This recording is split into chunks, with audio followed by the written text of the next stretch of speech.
بسم اللہ الرحمن الرحیم۔ بہت زیادہ بولنے والے جب اچانک چپ کی چادر اوڑھ لیں تو پناہ مانگنا اس روگ سے جس نے بولنے والوں کو دیوار بنا دیا ہو۔ ایسے ہی کوئی چپ نہیں ہوتا۔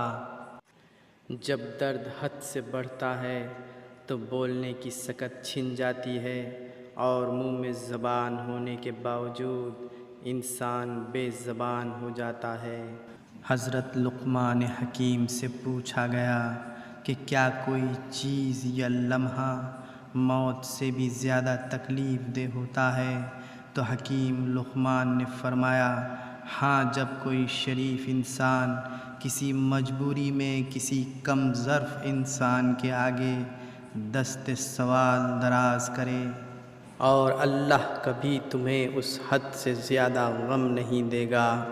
تمہیں لگتا ہے اب ہم تھک گئے ہیں، مگر تھکتا تمہارا ایمان نہیں، بس حوصلہ گھبرا جاتا ہے۔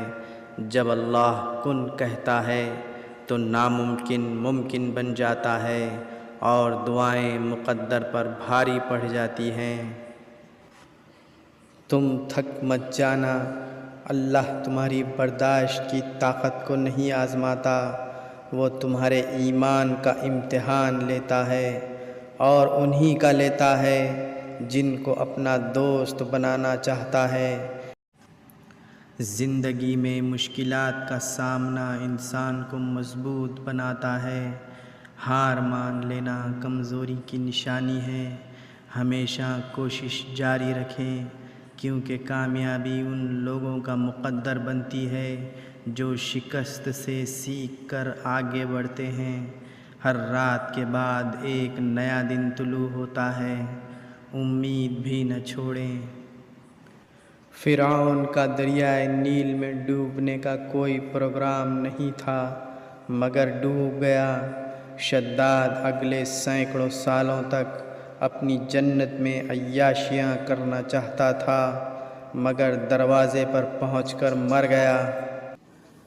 حضرت علی رضی اللہ تعالی عنہ ارشاد فرماتے ہیں، اللہ تعالیٰ کبھی دو مخلص لوگوں کو جدا نہیں کرتا، جدا تب کرتا ہے جب دونوں میں سے کوئی ایک منافق ہو۔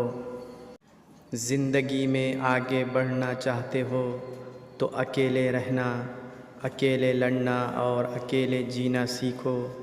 وقت پڑنے پر یہ دنیا کسی کی نہیں بنتی۔